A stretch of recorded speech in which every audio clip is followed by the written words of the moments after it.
अखिल भारतीय लोधी महासभा के पदाधिकारियों द्वारा खैरलांजी में प्रेस वार्ता की गई। इस दौरान बताया गया कि पिछले दिनों मीडिया के माध्यम से और प्रिंट मीडिया के माध्यम से जो बात सामने आई है कि विधायक जायसवाल के द्वारा समाज सेवी राजेश पाठक ब्रह्मा समाज के अध्यक्ष और कबड्डी संघ के जिला उपाध्यक्ष पर बयानबाजी की गई। उस पर लोधी महासभा के पदाधिकारियों द्वारा निंदा की गई और कहा गया कि समाज के अंदर जो युवा नेता सामने आते हैं उन्हें दबाया जाता है। और अखिल भारतीय लोधी महासभा के पदाधिकारियों ने यह भी कहा कि रोड और पुल बनाना विकास नहीं है, शिक्षा, स्वास्थ्य, व्यापार को बढ़ावा देना विकास है, ना कि रोड और पुलिया बनाना विकास होता है। देखिए पूरी खबर।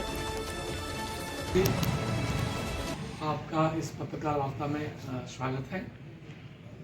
आज की पत्रकार वार्ता अखिल भारतीय लोधी महासभा ब्लॉक इकाई खैरलांजी जो इकाई है इसके माध्यम से आयोजित की गई है। विषय ऐसा है कि पिछले दिनों प्रिंट और इलेक्ट्रॉनिक मीडिया में पढ़ने और देखने को मिला कि वारासियोनी खैरलांजी के विधायक प्रदीप जायसवाल जी द्वारा ब्राह्मण समाज के अध्यक्ष, कबड्डी संघ के उपाध्यक्ष, ब्राह्मण समाज के उपाध्यक्ष, समाज सेवी राजेश पाठक जी के खिलाफ में अनर्गल बयानबाजी जो कर रहे हैं उसका विरोध करने के लिए उसकी हम कड़े शब्दों में निंदा करते हैं। इसमें हमारे अखिल भारतीय लोधी महासभा के पूर्व जिला अध्यक्ष राजकुमार नटकुले जी भी है, हमारे ब्लॉक अध्यक्ष टेकलाल दमाया जी है, जनपद के उपाध्यक्ष दुर्गा प्रसाद लिल्लारे जी भी है, तमाम हमारे साथी उपस्थित है। प्रदीप जायसवाल जी कहते हैं राजेश पाठक जी को कि वो अवैध शराब का कारोबार करते हैं।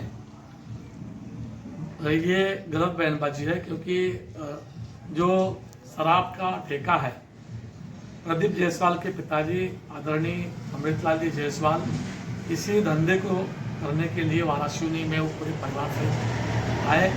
इसी धंधे में वो इसी धंधे से उन्होंने पैसे कमा के अपने पूरे परिवार का भरण पोषण किया और प्रदीप जायसवाल को लालन पालन करके उन्होंने आगे बढ़ाया।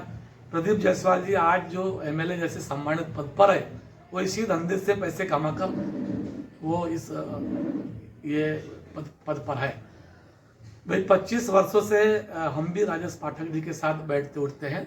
बहुत ही सरल हृदय के और सरल स्वभाव के मृदुभाषी वो आदमी है और वो बांदा कंपनी में प्रदीप जायसवाल जी जो है वो पार्टनर रहे हैं और इसका उन्होंने लाभ लिया है। जब उनका व्यक्तिगत हित नहीं सध रहा है तो अनर्गल बयानबाजी उनके खिलाफ में कर रहा है। ये एक सम्मानित व्यक्ति के खिलाफ ऐसी बयानबाजी नहीं होना चाहिए। हम अखिल भारतीय लोधी महासभा के द्वारा इसकी निंदा करते हैं कि सम्मानित पद पर जो व्यक्ति रहता है उसको ऐसे बयानबाजी नहीं करनी चाहिए। और इस क्षेत्र में जब भी किसी समाज का युवा आगे बढ़ता है तो प्रदीप जायसवाल जी ऐसी अनर्गल बयानबाजी उसके खिलाफ में करते रहते हैं। इसका मुझे अनुभव है। पिछले 2 चुनाव प्रदीप जायसवाल जी के खिलाफ मैंने लड़े, 8 में और 14 में। चूंकि हमारी पृष्ठभूमि एक गरीब परिवार से है तो प्रदीप जायसवाल को लगा कि ये युवा जो है उभरता हुआ है और हमें राजनीतिक चुनौती देगा, तो उन्होंने हमारी गरीबी का लाभ लेकर हमारे अज्ञानी समाज को हमारे बारे में भ्रमित किया कि यादव शास्त्री जो है ये जो है पैसे लेके बिक जाता है। जबकि ऐसी कोई आज तक राजनीतिक क्षेत्र में बात नहीं हुई। जब भी किसी समाज का युवा सामने जाता है तो वो अपने लोगों के द्वारा और अपने द्वारा उनको ऐसा लगता है कि मेरे राजनीतिक सियासत को चुनौती दे रहे हैं और इसलिए वो भ्रम फैलाते। तो अभी उनको ऐसा लग रहा है कि राजेश पाठक जी मुझे राजनीतिक चुनौती दे सकते हैं और इसलिए वो पाठक जी के खिलाफ में अनर्गल बयानबाजी कर रहे हैं। ये उनको समझना चाहिए, ये उनको नहीं करना चाहिए। और जिस रेत और वो शराब की बात कर रहे हैं इसमें गुड्डा जायसवाल खुद ही पार्टनर रहे और इससे बड़ा भारी लाभ कमाया उनने, बड़ा भारी लाभ कमाया इस धंधे से। पूरे क्षेत्र की जनता जानती है कि गुड्डा जायसवाल जो है वो इसी धंधे के पैसे से चुनाव जीतते हैं, इसी धंधे के पैसे से चुनाव जीतते हैं। और ये समाज, ये कोई विकास पुरुष नहीं है, ये एक तो में ठेकेदार है। क्योंकि उनका जो निजी सचिव है अनिरुद्ध दुबे, ये पूरे ठेके अनिरुद्ध दुबे के धर्मपत्नी के नाम पर पूरे ठेके लेते हैं, पैसे इनके रहते हैं। ये कमीशन वाले नेता है। ये कांग्रेस से भाजपा में जाते हैं, फिर ये भाजपा से अलग चले जाते हैं। ये इस टाइप की जो बातचीत है ये सिर्फ इनके व्यवसाय और इनने जो अकूत धन संपत्ति कमा के रखी है, ये उनको बचाने के लिए ये सरकार को समर्थन देते हैं। ये कोई विकास के लिए समर्थन नहीं देते। मैं तो सरकार से मांग करूंगा कि गुड्डा जायसवाल पर ईडी की जांच बैठनी चाहिए। मैं इसकी निंदा करता हूं कि उन्होंने राजेश पाठक जैसे सरल हृदय के व्यक्ति को जो है वो भला भला न कहे। धन्यवाद। आगे हमारे राम कुमार चाहता है उनको अर्गुन बातें करके उनकी छवि की खराब की जाती है।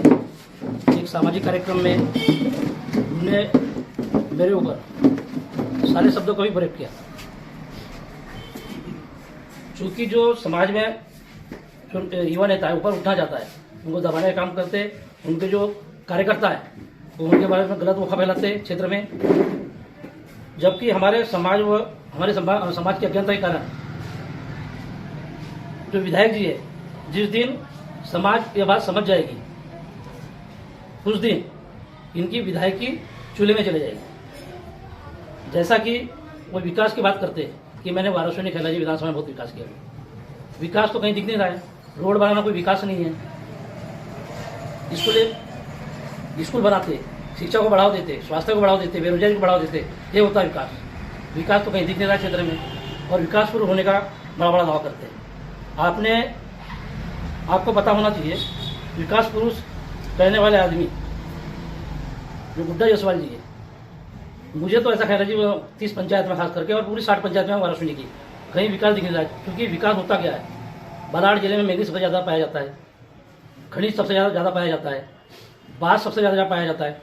चूँकि इनका फ्यूल प्लांट खनिज का यहाँ बालाघाट जिले में नहीं, अगर वो फ्यूल प्लांट होता तो हजारों लड़कों को यहाँ काम मिलता, जो यहाँ से आज बालाघाट जिला से वाराणसी विधानसभा से जो प्लान करके नागपुर और हैदराबाद जाते हैं। बांस की जो किस्में है उत्तम मात्रा में बालाघाट जिले में बहुत ज़्यादा पैदावार है। यहाँ पर अगर कागज़ की फैक्ट्री होती उससे भी मजदूरों को काम मिलता। गन्ना बहुत ज़्यादा मात्रा में होता है, उसकी भी यहाँ फैक्ट्री नहीं, शक्कर फैक्ट्री होनी चाहिए थी। कई बार यहाँ के विधायक सांसदों ने कहा है कि शक्कर फैक्ट्री बनाएंगे। मेरी यहाँ तक मेरा अनुमान है कि यह बात गुड्डा जायसवाल जी ने भी कई बार कही है, लेकिन आज तक उसको कोई काम नहीं हुआ है। विकास क्षेत्र में कहीं दिख नहीं रहा है। सारे बेरोजगार दिख रहे हैं और रोज के रोज पढ़े लिखे युवा भी है वो बेरोजगार होते जा रहे हैं और प्रयाण कर रहे हैं। वो भारतीय जनता पार्टी में इसके लिए डटे हुए है। आपको पता होना चाहिए कि कहाँ पर जी जब वो मंत्री थे, खनिज मंत्री जब थे, तो पन्ना में एक फैक्ट्री बंद थी, खदान बंद थी हीरे की।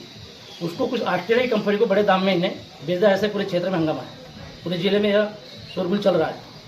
तो मोटी रकम बचाने के लिए भारतीय जनता पार्टी में, क्योंकि ऐसा ना हो कि अगर भारतीय जनता पार्टी को छोड़ दे तो ईडी का छापा इन पर पड़ जाए, ईडी की जांच हो जाए।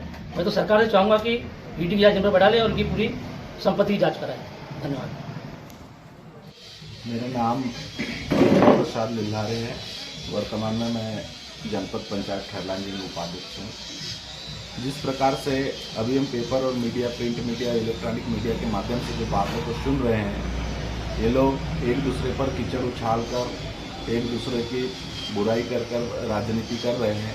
हमारे क्षेत्र के विधायक आदरणीय गुड्डा जायसवाल जी, मेरा आपसे सिर्फ इतना कहना है कि अगर आप रोड को, पुलिया, सड़क को ही विकास समझते हैं तो उस विषय को लेकर मेरा इतना कहना है कि मैं जिस क्षेत्र से जनपद सदस्य का चुनाव लड़ा हूं, गुनई और घोटी, उनमें गुड्डा जायसवाल जी का बड़ा महत्वपूर्ण भूमिका रही है उस क्षेत्र में। क्योंकि घोटी एक ऐसा गांव है जिसके बारे में ऐसा कहा जाता है कि गुड्डा जायसवाल जी के पिताजी आदरणीय अमृतलाल जायसवाल जी भी उस गांव में लंबे समय से व्यावसायिक रूप से उस घोटी ग्राम में निवासरत रहे हैं। गुड्डा जायसवाल जी जब मंत्री बने, विधायक बने, तो उन्होंने घोटी में इस बात को कहा कि घोटी मेरा पैतृक गांव जैसे है, इस गांव के लोगों की हर समस्या मेरी समस्या है। लेकिन जब मैं वहां से जनपद सदस्य का चुनाव लड़ा तब मैंने देखा कि उस गांव में अगर हम रोड को ही गुड्डा जायसवाल जी अगर विकास करते तो गाँव में रोड की इतनी बड़ी समस्या है कि पूरे खैरलांजी और वारासिनी क्षेत्र में अगर बात करें तो घोटी ही एकमात्र ऐसा गांव है जिससे बरसात के समय में बहुत सारे ऐसे मोहल्ले हैं, बहुत सारे ऐसी रोडें हैं जिसमें से लोगों का आना जाना पूर्ण रूप से बंद होता है। अगर कोई बीमार हो गए तो जाने का साधन नहीं है, अगर कोई गाड़ी ले जाना चाहे, वहाँ ट्रैक्टर ले जाना चाहे तो ऐसी ऐसी रोड है कि वहाँ से जाना लगभग नामुमकिन है। गुड्डा जायसवाल जी से लंबे समय से वहाँ राजनीति कर रहे हैं, घोटी में आते हैं, घोटी के लोग उनको अपना बेटा जैसे मानते हैं।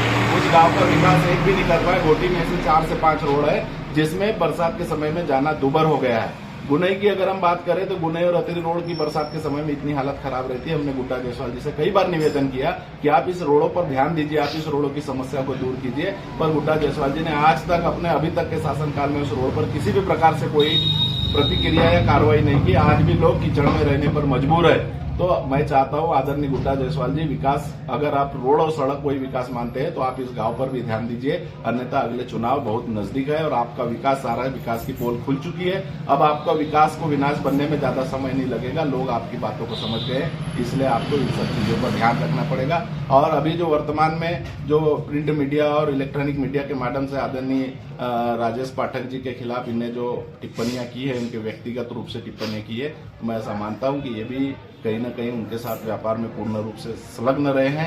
रेत के व्यापार से लेकर दारू के व्यापार में सारी जनता जानती है और हमारे पूर्व के साथियों ने भी उनके बारे में डिटेल में बताया। तो अब आपको सावधान होने की जरूरत है। आप लोग विकास की जगह क्षेत्र का विनाश करने पर आतुर हो गए, आपको इसका परिणाम भुगतना पड़ेगा। मैं टेकलाल धमाए, लोधी महासभा ब्लॉक अध्यक्ष खैरलांजी से।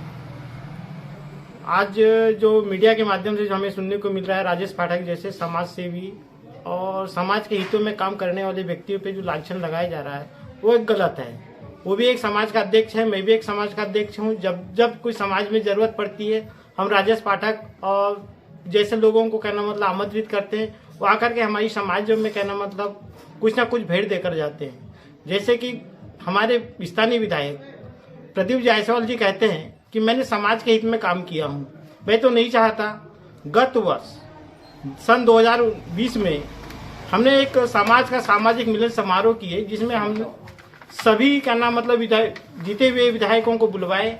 उसमें हमारे प्रदीप जायसवाल जी स्थानीय विधायक होने के नाते हमने उनसे कुछ अपेक्षा की है कि समाज में उन्होंने हाँ किए। हमने 4 बिंदुओं के पॉइंट पे एक ज्ञापन दिया गया था, जिस ज्ञापन को आज तक पूरा नहीं किया गया। और कहते हैं कि मैं लोधी समाज की वोटों से चुनाव जीता हूँ, तो मैं तो नहीं चाहता। ये भ्रमित करते हैं, हर समय लोधी समाज को भ्रमित करना इनका एक काम है कि मैं समाज के हित में काम करता हूं। जब समाज के अध्यक्ष होने के नाते मेरे द्वारा उन्हें सम्मानित किया गया, हिना कावरे जी को भी सम्मानित किया गया। उन्होंने एक घोषणा की थी कि 25,000 रुपये मैं समाज को दूंगी, तो उन्होंने ये समाज को 25,000 रुपये तो दे दिए, लेकिन आज तक मेरे स्थानीय विधायक होने के नाते भी उन्हें आज तक किसी भी प्रकार की सहयोग राशि समाज के हित में नहीं की है और न समाज में कुछ काम करने की योजना बनाए हैं। तो मैं ये अपेक्षा करना चाहता हूं कि ऐसे अनकल बयानबाजी किसी समाज के हित में ना करें, तो बहुत ही अच्छा है। जैसे जैसे उनने मुझे बोला गया था कि प्रथम पंक्ति में हमने लिखे थे कि लोधी समाज का एक बाहुल्य होने के कारण सामाजिक गतिविधि के समय समय भाग लेते आया, लेकिन हमारे पास एक बैठक व्यवस्था नहीं है, तो इसके लिए हमने मंगल भवन की बात किए थे और उन्होंने बोले थे कि मैं ये अपने कार्यकाल में पूरा करके दूंगा, लेकिन आज तक कहना मतलब उसके ऊपर में कोई एक नींव की पत्थर भी नहीं दिया गया है और न इसके लिए कोई बैठक बिठा ली गई है और न मुझे बुलाया गया है। दूसरा है कि हमने कहना मतलब रानी सामुदायिक स्वास्थ्य केंद्र खैरलांजी का नाम रानी अवंतीबाई के नाम पे करने के लिए, क्योंकि लोधी बाहुल्य क्षेत्र होने के कारण उन्हें ये भी बोले थे कि हाँ मैं इसको कहना मतलब जिला योजना समिति की बैठक में जरूर रखूंगा, और उस समय मंत्री थे ये, तो आज तक उसको भी पूरा नहीं किया गया। मेरे परम पूज्य बड़े पिताजी स्वर्गीय चंदनलाल जी दमाई द्वारा 2 एकड़ 83 डिसिमिल जमीन हाई स्कूल कन्या स्कूल के लिए दान में दी गई थी, जहां हमने कहना मतलब एक मूर्ति स्थापना की बात की उनसे और उसका नामकरण किए कि कहना मतलब इस स्कूल का नाम स्वर्गीय चंदनलाल जी दमाई रखा जाए, लेकिन आज तक उसे भी पूरा नहीं किया गया। तो हम कैसे कहें कि ये समाज सेवी है और दूसरे समाज सेवी लोगों पे ये कीचड़ उछालना और गंदी हरकतें बातें करना और उन्हें स्मगलर कहना, ये मैं गलत मानता हूँ। तो मैं इस बात की भरसक निंदा करता हूँ और सर्व समाज की तरफ से यही। धन्यवाद।